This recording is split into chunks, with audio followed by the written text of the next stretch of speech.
आत्ताच एक महत्त्वाची बातमी आहे। मराठी भाषेच्या नावे हिंसा होत असेल तर कारवाई करणार असा इशाराच मुख्यमंत्री देवेंद्र फडणवीस यांनी दोन्ही ठाकरे बंधूंना दिला। मराठी आली पाहिजे, मात्र भाषेवर वाद होऊ नये असं देखील फडणवीसांनी म्हटलंय। खासदार निशिकांत दुबे महाराष्ट्रात आले तर स्वागत करू, कुणी विरोध केला तर कायद्यानुसार कारवाई करणार अशी भूमिकाही फडणवीसांनी मांडली आहे। भाषेच्या नावे हिंसा होत असेल तर कारवाई करणार अशा शब्दात मुख्यमंत्री फडणवीसांनी ठाकरेंना इशारा दिलाय। हिंदीच्या मुद्द्यावरून होत असलेल्या मारहाणीवरून आता फडणवीसांनी थेट कारवाई करण्याचा इशारा दिलाय। भाषेच्या नावे हिंसा होत असेल तर कारवाई करणार फडणवीस। महाराष्ट्रात मराठी भाषा शिकणं अनिवार्य, महाराष्ट्रात राहणाऱ्यांना मराठी यायला पाहिजे हा आग्रह ठीक, मात्र ज्यांना मराठी बोलता येत नाही त्यांना मारणं योग्य नाही। मारहाण करणाऱ्यांवर आमचं सरकार कारवाई करणार। मारहाण करून मराठीत बोलण्याची सक्ती होता कामा नये। मराठी भाषेसंदर्भात आम्ही हिंसाचार करणार का? उखडायचे आहे ते उखडा। हा महाराष्ट्र आहे, देवेंद्र फडणवीस हे राज्य मराठी माणसाचं आहे, तांद्यापासून बांद्यापर्यंत। आणि आमच्या बापजाद्यांनी 106 हुतात्म्यांनी इथे बलिदान दिलेलं आहे, तुम्ही नाही दिलं। तर दुसरीकडे भाजप खासदार निशिकांत दुबे महाराष्ट्रात आल्यास त्यांचं स्वागत करू आणि कुणी विरोध केल्यास कायद्यानुसार कारवाई होईल असंही यावेळी फडणवीसांनी म्हटलं।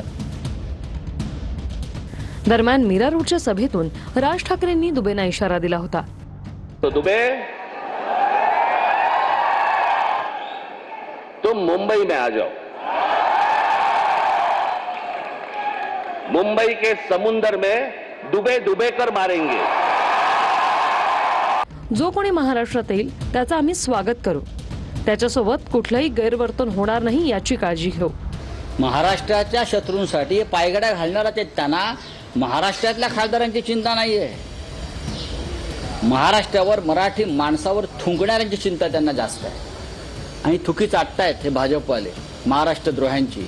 मी सगळ्यांकरता म्हटलं की दुबे नाही, या देशातला कोणीही व्यक्ती या महाराष्ट्रामध्ये आला तर त्याचं स्वागतच होईल हे मी म्हटलेलं आहे। या देशाच्या संविधानाने प्रत्येकाला हा अधिकार दिलेला आहे।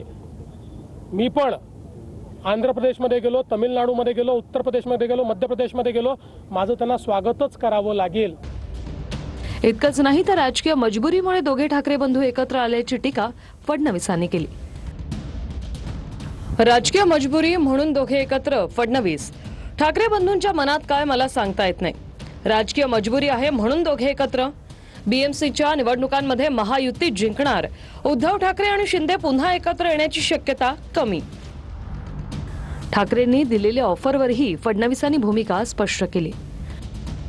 ठाकरेंना ऑफर देण्याचा प्रश्नच नाही, मस्करीत बोललो असं स्पष्टीकरणही फडणवीसांनी ठाकरेंना दिलेल्या ऑफरवरून दिलंय।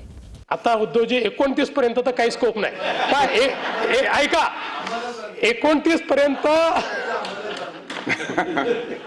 आम्हाला तिकडे याचा स्कोप उरला नाही। 29 तुम्हाला इकडे याचा स्कोप आता विचार करता येईल, म्हणजे त्याचा विचार आपण वेगळ्या पद्धतीने करू, पण आम्हाला तिकडे जायचा स्कोप हा काही या ठिकाणी उरलेला नाही। ऑफर मस्करी होती, इथे जागा नाही। फडणवीस, आता ऑफर देण्याचा प्रश्न नाही, आमच्याकडे जागा नाही। विधान भवनात उद्धव ठाकरेंना मस्करीत म्हटलं, आमच्याकडे बसवण्यासाठी जागाच नाही। शिंदे नाराज नाहीत, आमचं सरकार 5 वर्ष पूर्ण करणार। ठाकरेंचा पक्ष पहिल्यांदा शरद पवारांनी फोडला असं देखील देवेंद्र फडणवीस यांनी म्हटलंय। एका वृत्तवाहिनीला दिलेल्या मुलाखतीमध्ये फडणवीसांनी हे वक्तव्य केलंय। त्यात शरद पवारांसोबत एकत्र येऊन ठाकरे मुख्यमंत्री बनले अशा शब्दांमध्ये फडणवीसांनी उद्धव ठाकरे यांच्यावर निशाणा साधला। तर देवेंद्र फडणवीसांनी नेमकी काय टीका केली आपण पाहूया। फडणवीस पक्ष फोडण्यात माहिर आहेत असा आरोप उद्धव ठाकरे यांनी केला होता। या आरोपांना मुख्यमंत्री फडणवीसांनी उत्तर दिलंय।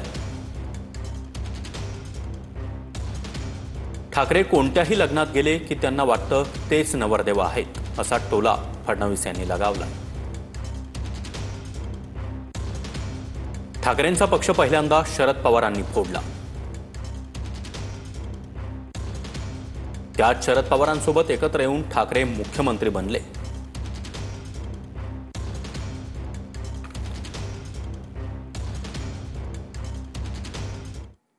राज्यमंत्री मेघना बोर्डीकर यांच्याकडून एका कार्यक्रमात ग्रामसेवकाला बडतर्फ करण्याचा इशारा देण्यात आला. हा व्हिडिओ रोहित पवार यांनी ट्विट केला. मात्र अर्धवट व्हिडिओ टाकून रोहित पवार जनतेची दिशाभूल करतायत असा आरोप बोर्डीकर यांनी केला. तर कार्यक्रमाला गर्दी नव्हती त्यामुळे बोर्डीकर चिडल्याची टीका रोहित पवार यांनी केली आहे.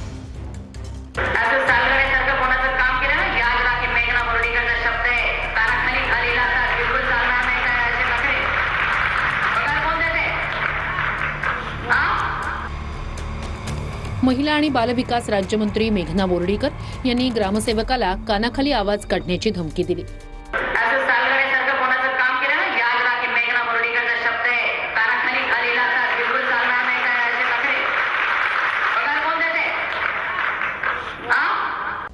मेघना बोर्डीकर यांचा हा व्हिडिओ रोहित पवारांनी ट्विट केला. कार्यक्रमाला गर्दी झाली नाही म्हणून बोर्डीकर ग्रामसेवकावर चिडल्या असा आरोप रोहित पवार यांनी केला. यावर बोर्डीकर यांनी स्पष्टीकरण दिले. मोलमजुरी करणाऱ्या महिलांनी ग्रामसेवकाची तक्रार केल्यानंच ग्रामसेवकाला सुनावल्याचं बोर्डीकर म्हणाल्या.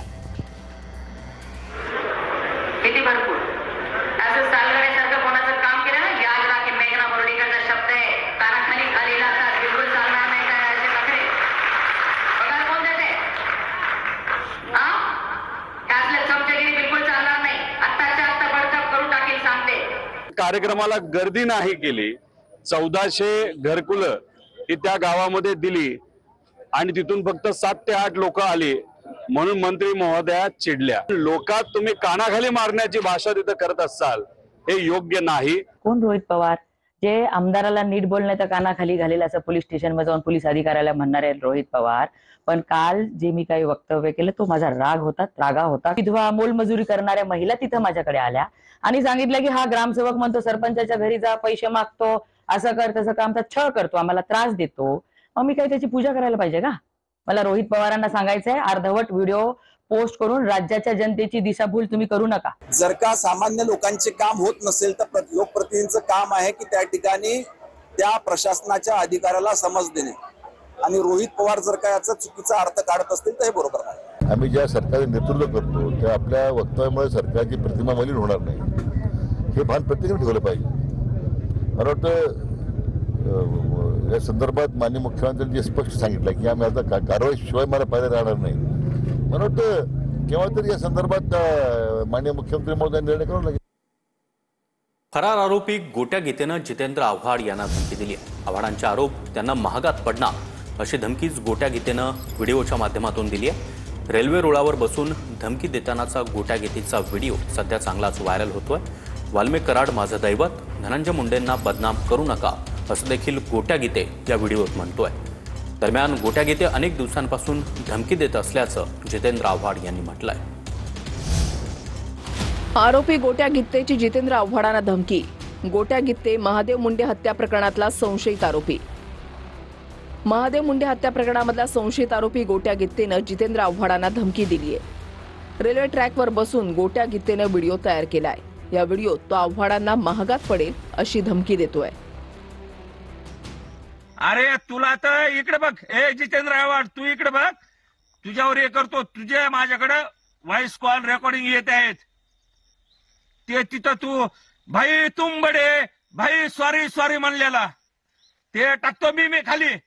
अरे तू हायस्कूलचा नेमका वंधारेचं समजता नाहीस तू, आणि तू असं हे करायला तुला आता मागात पडणार आहे. वाल्मिक कराड आपलं दैवत आहे आणि धनंजय मुंडेंना बदनाम करू नका असंही गोट्या गित्ते म्हणतोय. मी गोटू गित्ते लहान सहान माणूस आहे मी, आणि मला फाशी भेटल न भेटल.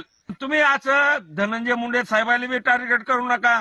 धनंजय मुंडे साहेबाला तर टार्गेट केलंच तुम्ही, पण आमचे दैवत आमचे वाल्मिक अण्णा कराड काय रे बाबा, काय गोरगरिबाच्या परळीत येऊन कुणाला बी विचारा हो, परळीतल्या गोरगरीब जनतेला अगर श्रीमंताला विचारा की अण्णा कोण आहेत ते दैवतच म्हणतील. आमदार सुरेश धस, बजरंग सोनवणे, अंजली दमानिया हे बिनबुडाचे आरोप करत असल्याचं फरार आरोपी गोट्या गित्तेचं म्हणणं आहे. काही गोष्टी होत चालल्यात की माझ्यावर इतके दरोड्याच्या केस, कोण्या आया बहिणीली म्हणजे मुलीली उचलून आणतो, घरातून टाकून देतो, की असं हे राजकीय लोक म्हणतात. पण हे जितेंद्र आव्हाड, संदीप सोनवणे खासदार साहेब आणि काही ते दामण्या मॅडम की दामण्या मॅडम तर काय म्हणतात की मी काहीतरी आपलं हे केलं, कोणातरी मुलीला घरातून उचलून नेतो. अरे बाबा, माझ्यावर ते गुन्हा कुठे दाखल आहे ते दाखवा माझ्यावर. गोट्या गीते 9 मिनिटांचा व्हिडिओ तयार करून व्हायरल करतो, मग तो पोलिसांना कसा सापडत नाही असा प्रश्न निर्माण झालाय. गोट्या गीते आम्हाला अनेक दिवस मला हे धमकी बिमकी देण्याचं काम करतो. वाल्मिक कराड याचा उजवा हात म्हणून तो ओळखला जातो. म्हणजे बदनाम करून टाकलंय निवंजाऱ्यांना. आणि हे असले धमक्यांना घाबरून मी काय माझं बोलणं बिलणं बंद करणार नाही. मी चांगल्याविरुद्ध बोलतो. हा कोण गोट्या पोट्या, याला कोण भीक घालते, असलं काय मी घाबरत बिबरत नाही. पाहिजे जाऊ द्या, धमक्या देणारे कुठे काय करत असेल, त्याला काय धमक्या द्यायचं काय विषय, ते धमक्याचा विषय नाही. पण विषय असा आहे की ज्या गोरगरीब समाजावर अन्याय झालाय, गोरगरीब माणसावर अन्याय झालाय, त्याचं काहीतरी व्हायला पाहिजे ना. आणि एवढी धमकी देतोय व्हिडिओमध्ये, समजा काय करतोय काय बोलतोय, तर त्याच्यावर कारवाई व्हायला पाहिजे.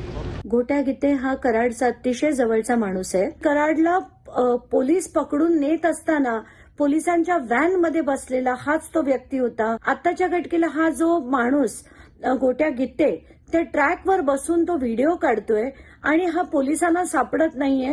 हे सगळं खरंच आता चीड येण्यासारखं होतंय.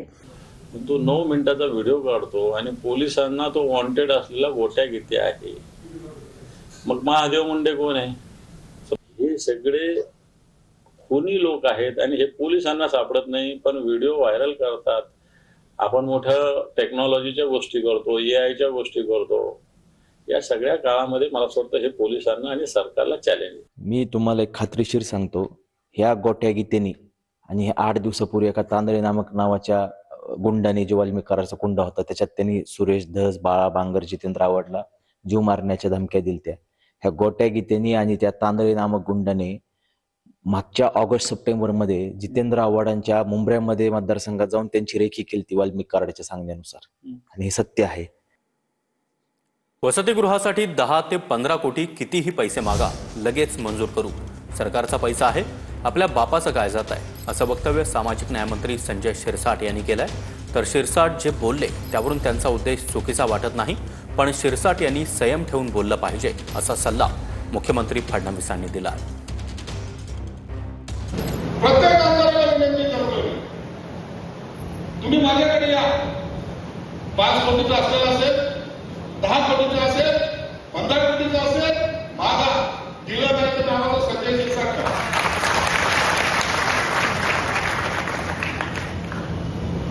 आपल्या बाबाचं चाललंय का? सरकारचा पैसा वापरायचा कसं, एवढी अक्कल आपण ठेवायची, बाहेर काय करायचं. आता शिरसाट जे बोलले त्याचं इंटेन्शन काही मला चुकीचं वाटत नाही. तरी मी त्यांना सल्ला देईल की त्यांनी या ठिकाणी थोडं संयम ठेवूनच बोललं पाहिजे. आणि मेघनाताईच्या संदर्भात मेघनाताईंशी बोललो, त्यांचं म्हणणं आहे की मी जे काही म्हणाले ते अर्धवट दाखवण्यात येत आहे, की मग अर्धवट त्याच्या संदर्भात माहिती दिली जाते आहे आणि सगळी माहिती मला भेटून ते देणार आहेत. महादेवी हत्तीणीला परत आणण्यासाठी नांदणी ते कोल्हापूर असा जिल्हाधिकारी कार्यालयापर्यंत पदयात्रा काढण्यात आली. माजी खासदार राजू शेट्टी यांच्या उपस्थितीमध्ये ही पदयात्रा निघाली. यावेळी वनतारा संस्था बोगस असल्याचा आरोप राजू शेट्टी यांनी केला. पर्यटकांना आकर्षित करण्यासारखी आहे म्हणून तिच्याबद्दल खोटं नाटक रिपोर्ट या पेटा या संस्थेला करायला लावला. तिची देखभाल होत नाही, तिची शिस्त होत नाही, तिच्या पायाला जखमा आहेत, अशा प्रकारचे खोटे नाटे आरोप करण्यात आले. मी या संदर्भात एक मंगळवारी बैठक लावलेली आहे आणि या बैठकीमध्ये लीगल ऑप्शन्स काय आहेत, कारण सुप्रीम कोर्टाचा निर्णय आल्यानंतर आपल्याला माहिती आहे की सुप्रीम कोर्टाच्या वर आपण नाही आहोत. त्यामुळे याच्यामध्ये कायदेशीर काय तरतुदी आहेत किंवा कशा प्रकारे आपल्याला परत आणता येईल किंवा काय त्याची वेगळी व्यवस्था करता येईल, अशा सगळ्या बाबी त्या ठिकाणी आपण ठेवू. सरकार म्हणून वन विभागाचा रोल होता, तेवढंच वन विभागाने त्यावेळेसचे जे काही अहवाल दिले आहेत, पण कुठेही याच्यामध्ये सरकार म्हणून थेट हा निर्णय घेण्यात आलेला नाही. हा सुप्रीम कोर्टाने घेतलेला निर्णय आहे. बातमी पनवेलमधून आहे. एका ऑर्केस्ट्रा बारची मनसे कार्यकर्त्यांनी तोडफोड केली आहे. ऑर्केस्ट्रा बार तोडफोड प्रकरणी योगेश चिलेंसह 15 जणांवर गुन्हा दाखल करण्यात आला. रायगडमध्ये सर्वात जास्त डान्स बार असल्याचं वक्तव्य राज ठाकरे यांनी केलं होतं. मराठी लोकांचे रायगडमध्ये सर्वात जास्त डान्स बार असल्याचं राज ठाकरे म्हणाले. मनसेच्या योगेश चिले यांच्याकडून ऑर्केस्ट्रा बारची त्यानंतर तोडफोड करण्यात आली.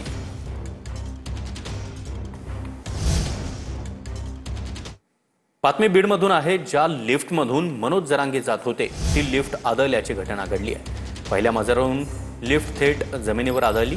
लिफ्टचे दरवाजे तोडून जरांगे आणि त्यांच्या सहकाऱ्यांना बाहेर काढण्यात आलं. दरम्यान या घटनेमध्ये कुणीही जखमी झालं नाही. शहरातील शिवाजीराव क्रिटिकल केअर हॉस्पिटलमध्ये रुग्णाला जरांगे गेले होते. दरम्यान मनोज जरांगे अपघात झालेल्या लिफ्टला परवानगी नाही अशी माहिती विद्युत निरीक्षक कार्यालयानं दिली आहे. तर या अपघातानंतर जरांगेंचे समर्थक आक्रमक झाल्याचं पाहायला मिळालं.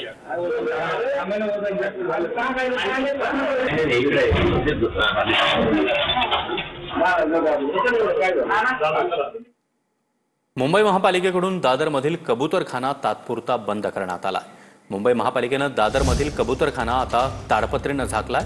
कबूतरखाना बंद केल्यानंतर जैन समाज आक्रमक झाल्याचं पाहायला मिळालं. जैन समाजाकडून एक मोर्चा देखील काढण्यात आला. दरम्यान सुवर्ण मध्य काढा मंत्री लोढांचं मुंबई महापालिका आयुक्तांना पत्र आहे. दादरमधल्या कबूतरखान्यावरील पालिकेच्या कारवाईनंतर जैन समाज आक्रमक झाला. मुंबईत कुलाब्यामधल्या जैन मंदिरापासून गेटवे ऑफ इंडियापर्यंत शांतिदूत यात्रा काढून विरोध दर्शवण्यात आला. मुंबईतील मोक्याच्या जागा हडपण्यासाठी कारवाई केली जात असल्याचा आरोप जैन समाजानं केला. सगळे कबूतरखाना खुले झाले पाहिजे आणि ते पण आपले सारखे जीव आहे तर त्यांना पण जीवन राहायचे हक है. ये मर जाएंगे बेचारे. आप खुद सोचिए. बात हुई है आगे कितने मरे कोई पता नहीं है. रोज के 400 से 500 कबूतर मर रहे हैं. यहाँ पुलिस वाले हो बीएमसी हो सब में मानवता भरी हुई है. आप अपना काम ऊपर के ऑर्डर से कर रहे हैं लेकिन मानवता तो सब में है ना. आप सही ईमानदारी से सोचिए आप में मानवता नहीं होगी क्या. मुंबई हायकोर्टाच्या निर्देशानुसार मुंबई महापालिकेनं दादरमधला कबूतरखाना बंद केला. शुक्रवारी मुंबई महानगरपालिकेचं एक पथक दादरमधला कबूतरखाना तोडण्यासाठी गेलं होतं. मात्र जैन समाजाच्या लोकांनी कारवाईला विरोध केला. मोठा पोलीस फौजफाटा असूनही पालिकेला कबूतरखाना तोडता आला नव्हता. त्यानंतर शनिवारी संध्याकाळी महापालिकेनं ताडपत्री लावून दादरचा कबूतरखाना बंद केला. कबूतरखान्यावरील कारवाईनंतर मंत्री मंगलप्रभात लोढाही पुढे सरसावलेत. या संदर्भात त्यांनी पालिका आयुक्तांना पत्र लिहित सुवर्ण मध्य काढण्याची मागणी केली आहे. पक्षीप्रेमी साधू आणि नागरिकांच्या मागणीची दखल घेण्याची विनंती लोढांनी केली आहे. खाद्याभावी कबुतरांच्या होणाऱ्या मृत्यूंकडेही मंगलप्रभात लोढांनी यावेळेला लक्ष वेधलं. दादरमधला कबूतरखाना बंद करण्यात आलाय. दुसरीकडे मंत्री मंगलप्रभात लोढांनी आरे कॉलनी, बीकेसी, रेसकोर्स अशा विविध मोकळ्या पर्यायी जागांचा पर्याय सुचवलाय. उद्धव ठाकरे यांचे माजी नगरसेवक रामदास कांबळे यांनी शिंदेंच्या शिवसेनेत प्रवेश केला. रामदास कांबळे मुंबईतील प्रतीक्षानगरचे माजी नगरसेवक आहेत. ठाकरेंच्या कार्यकर्त्यांनी कांबळेंच्या फोटोला त्यानंतर काळं फासलंय. दरम्यान रामदास कांबळेंची ऑडिओ क्लिप देखील व्हायरल होत असून TV9 मराठी या ऑडिओ क्लिपची पुष्टी करत नाही.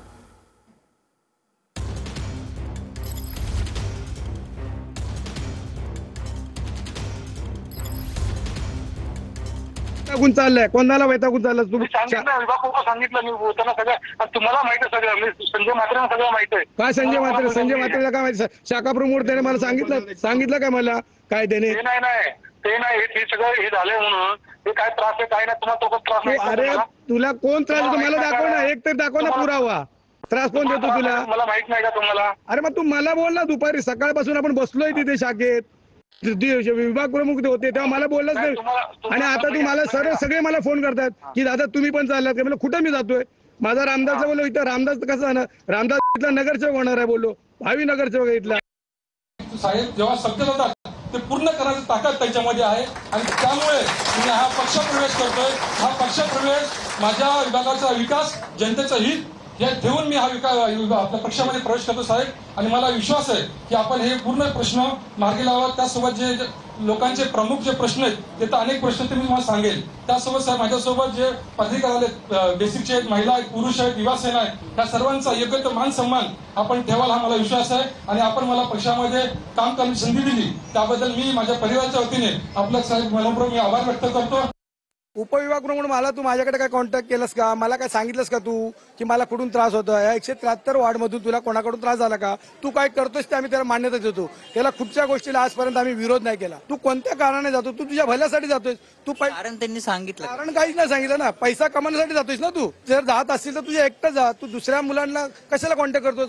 तुझ्या दम असेल तर तू एकटा निघून जा.